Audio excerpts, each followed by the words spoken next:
नमस्कार मेरे प्रिय आत्मन। आज का प्रश्न है, साई वाणी करते समय पूरी तरह से सजग कैसे होना चाहिए। मैं इस बात के लिए बहुत शुक्रगुजार हूँ कि उनको ये प्रश्न पड़ा, मतलब उन्होंने सोचा है और साई वाणी को करने के लिए और साई ध्यान और साई क्रिया के बारे में कम से कम आप सोच तो रहे हो। और ये सोचना बहुत महत्वपूर्ण है, इसलिए महत्वपूर्ण है कि आप अपने जीवन में बदलाव लाना चाहते हो। बहुत सारे लोग हैं, देखो जिंदगी में किस चीज के डर है आपको? हर एक को मृत्यु का डर है। मतलब हर एक को लगता है कि मैं मर ना जाऊं, मुझे दुख होता है, मुझे परेशानी है। दुख तो आने वाला है, सुख के बाद दुख है, दुख के बाद फिर से सुख है, सुख से बाद फिर से दुख आएगा। मृत्यु तो हर घर में है। एक महिला थी, बुद्ध के ज़माने की कहानी है, और वो बहुत रो रही थी क्योंकि उनका एक लौता बेटा गुजर गया था। तो वो गई बुद्ध के पास। किसी ने कहा कि पास के गांव में बुद्ध आए हैं, जाके उनको मिल ले, तेरा शायद बेटा मरा हुआ बेटा वो जिंदा करके देंगे, वो तो भगवान है। वो बुद्ध के पास गई और बुद्ध के पास रोने लगी, गिड़गिड़ाने लगी और कहे कि हे भगवान, मेरा एक लौता बेटा गुजर गया, जो मेरे जिंदगी का चिराग था, मेरे जीवन का लक्ष्य था, वही नहीं रहा, मैं क्यों जीऊं? मेरे बेटे को जिंदा करो। बुद्ध स्मित हास्य करते और कहते हैं, माँ मैं तेरा बेटे को जरूर जिंदा करूंगा, बट एक बात याद रखना, तू किसी गांव में जा, इसी गांव में जा, और वहां से एक छोटे से मुट्ठी भर धान लेके आना, जिस घर में एक भी मौत नहीं हो। तो एकदम परेशान होते तो कहती मैं अभी लाती हूँ, मुझे कोई भी देगा। और फिर वो जल्दी उस गांव में चली जाती है, अपनी व्यथा कहती है। लोग कहते हैं, बहन मुट्ठी भर क्या, तेरे को बैलगाड़ी भर मैं धान दूंगा, लेकिन हमारे घर में किसी न किसी की तो मृत्यु हुई है। पूरे गांव घूमती है, शाम को पहुंचती है बुद्ध के पास। गौतम बुद्ध बोलते क्या हुआ, आपने लाया धान? तो उन्होंने प्रसन्नता के साथ, उसके चेहरे में दुख में भी एक प्रसन्नता थी, उन्होंने कहा मुझे आपके जो आपने संदेश दिया उसका बोध हो गया, मुझे अभी कोई किसी को जिंदा करके नहीं करना है, क्योंकि हर घर में मृत्यु है, लेकिन मृत्यु आने से पहले हमें जीना है। बहुत सारे लोग परेशान हैं अपने जीवन में। आप कितना दौड़ोगे मुझे बताओ? कहीं ना कहीं तो रुकोगे, क्या नहीं रुकोगे? साई वाणी का तो मतलब यही है, ध्यान में जाओ, जीवन में वही खुशी है, लेकिन सजगता के साथ जियो। कभी कभी लोग हर छोटी छोटी चीज को बिल्कुल अहमियत नहीं देते, कहते कितनी छोटी चीज है, क्या हो सकता है। स्वच्छ भारत करने से भारत थोड़ी स्वच्छ होगा, पहले हमें खुद को स्वच्छ होना पड़ेगा, हमें आजू बाजू में स्वच्छता करनी पड़ेगी, फिर गांव की करनी पड़ेगी, फिर जिले की करनी पड़ेगी, फिर राष्ट्र की करेंगे, फिर देश की करेंगे। लेकिन हमें शुरू से अपने से शुरुआत करनी पड़ेगी। दूसरों को खाली बोध करके फायदा नहीं है। मैं जो छोटी छोटी कहानियां बताते हो ना, तो इसका मतलब ये है कि आप अपने जीवन में सजग बनो।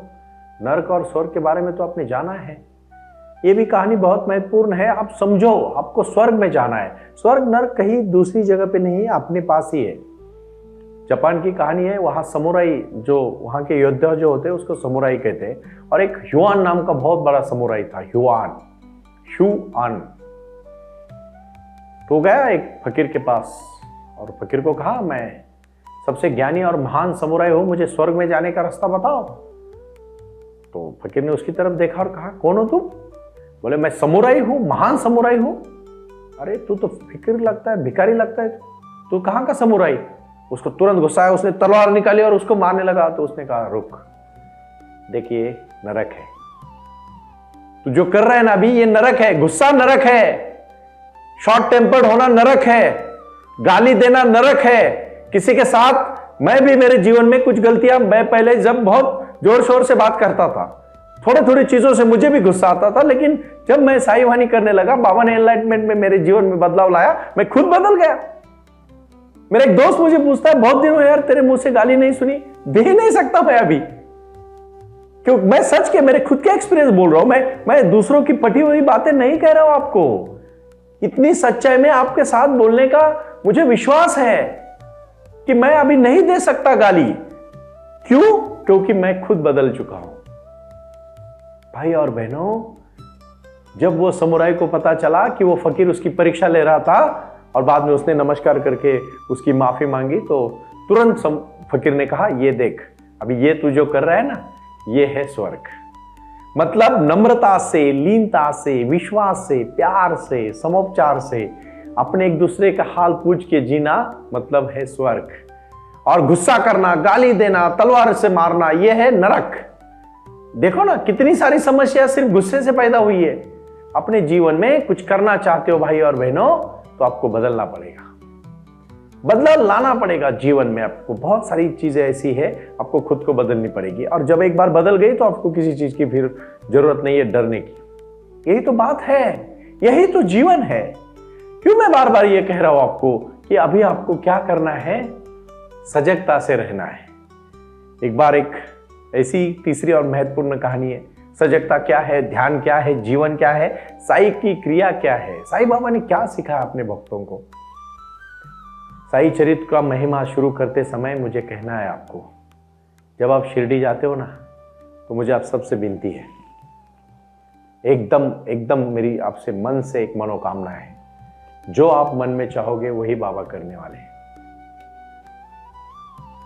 जो आप मन से चाहोगे ना, वही चीज को बाबा आपको देने वाले हैं। आज आपको साईं बाबा के मन में आपके बारे में अगर कुछ अच्छा लाना है और बाबा को आपकी मनीषा को पूरे करने के लिए बाबा के सामने रखना है, तो आज आपको जो चाहिए वो बड़े आवाज से मन के मन में ही और अपने रूम में, अपने घर में, आपके छत पे जोर से कहना है, हे साईं मेरा सपना पूरा करो और मुझे वो आशीर्वाद दे दो जो आशीर्वाद मेरे जीवन में बहुत महत्वपूर्ण है। आपको बोलना पड़ेगा, आपको खुद से बात करनी पड़ेगी। जरा थोड़ा सा मोबाइल साइड में रखे, अपने भाई बहन, घर वाले, माता पिताजी, ग्रैंड मदर, ग्रैंड फादर, जो आपके दादा दादी, नाना नानी से बोलना पड़ेगा। आज एक ऐसा कॉल करना है आपको जिससे आप बहुत दिनों से बात नहीं किए, करो उसके साथ बात और दिल खोल के बात करो उसके साथ। कभी मन मुटाव आया होगा ना, तो उसको माफी मांगो, नहीं तो माफ करो उसको और कहो कि देख आज से मैं तेरे से जुड़ रहा हूं।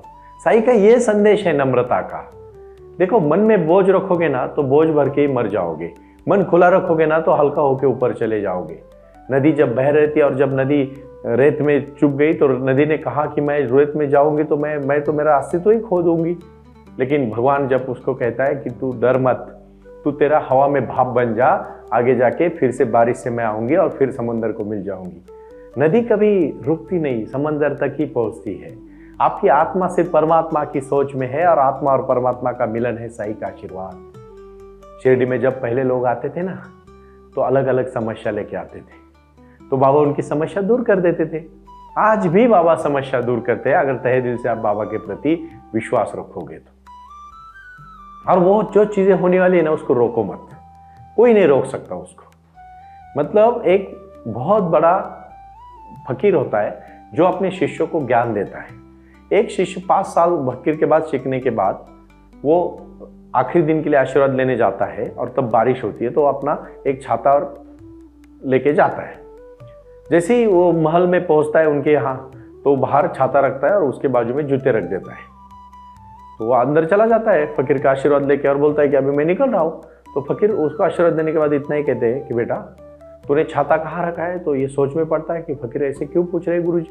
तो बाहर रखा है। जूते कहाँ रखे हैं, दाएं साइड में रखे या बाएं साइड में रखे। तो उसको याद नहीं होता कि दाएं में रखे या बाएं में रखे। तो कहता है गुरुजी मैं बता तो नहीं सकता दाएं में है या बाएं में।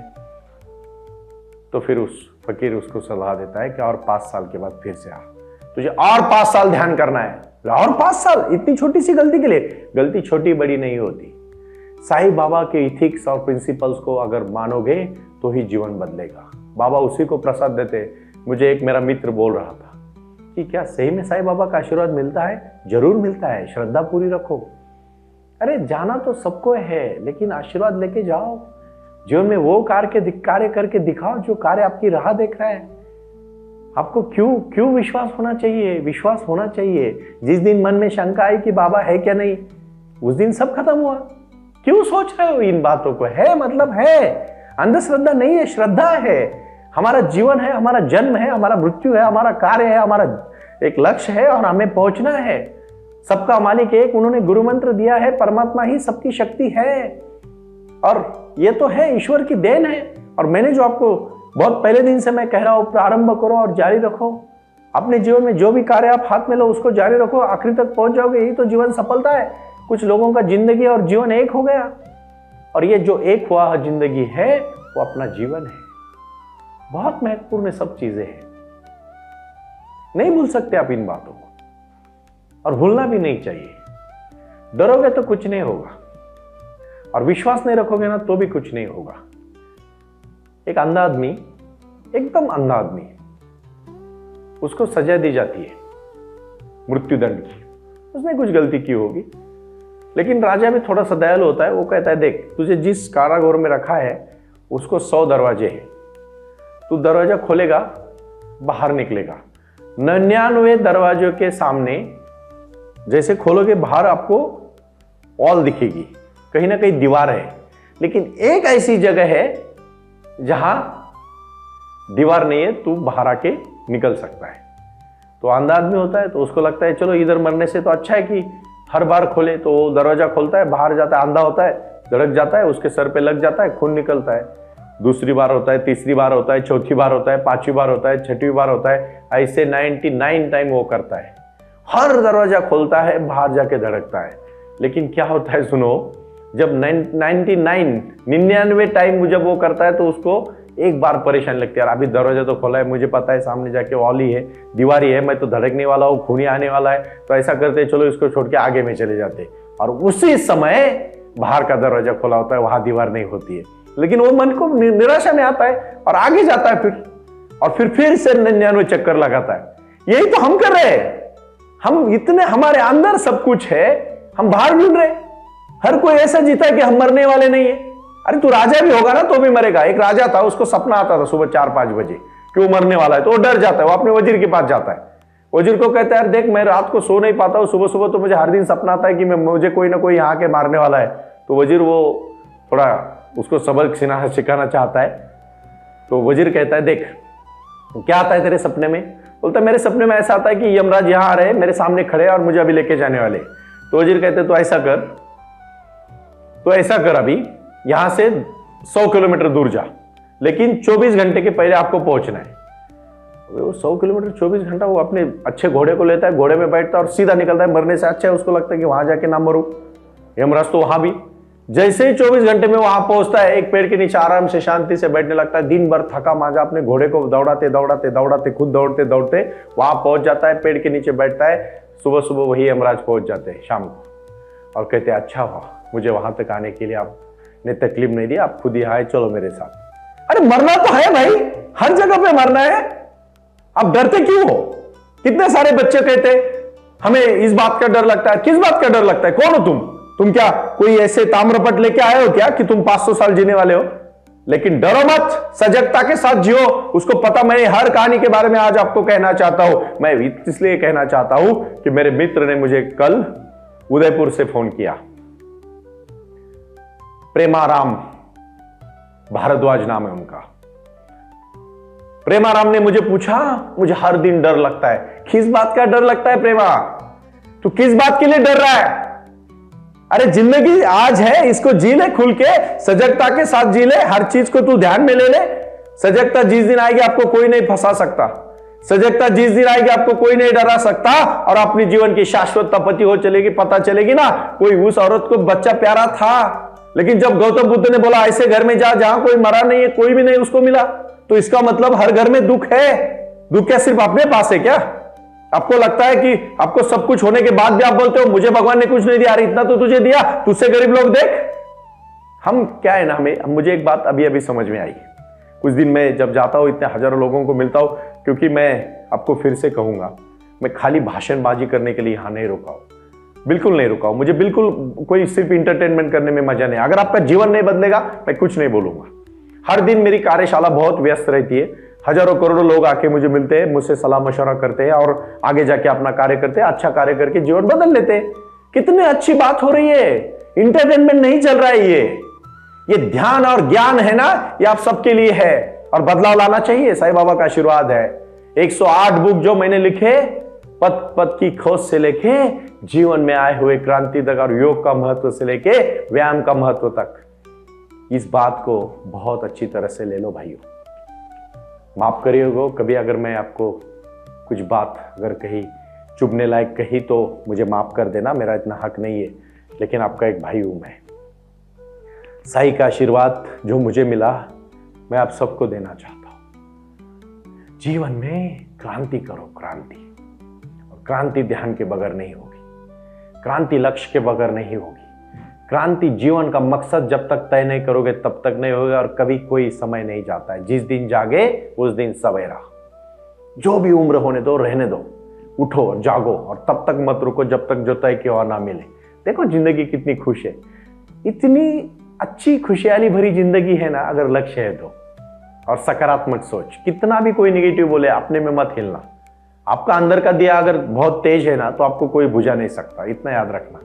बाहर से कोई भी कुछ भी बोलेगा लेकिन अंदर का दिया आपका बहुत बहुत मजबूत और एक स्ट्रांग होना चाहिए। मैं इसलिए बीच बीच में इंग्लिश शब्द यूज करता हूँ कि हिंदी भाषा में कुछ लोगों को शायद समझ में आए ना आए। मेरा उद्देश्य भाषा का नहीं है, मेरा उद्देश्य भाव का है, मेरा उद्देश्य प्यार का है, मेरा उद्देश्य साई संदेश का है। साईं बाबा अपने भक्तों में चावड़ी में जहाँ जहाँ बाबा जाते थे शिरडी में, हर जगह पे लोग इकट्ठा होते थे। बाईजा माँ उनको खाना लेके आती थी और कहती थी, बाबा बाबा आप हमसे छोड़ के मत जाना। 2 दिन भी बाबा इधर उधर हो गए तो पूरे शिरडी के लोग प्यार में, बाबा के प्यार में डूब जाते थे। छोटे बच्चों से लेके हर बार एक को बाबा के प्रति लगा हुआ था।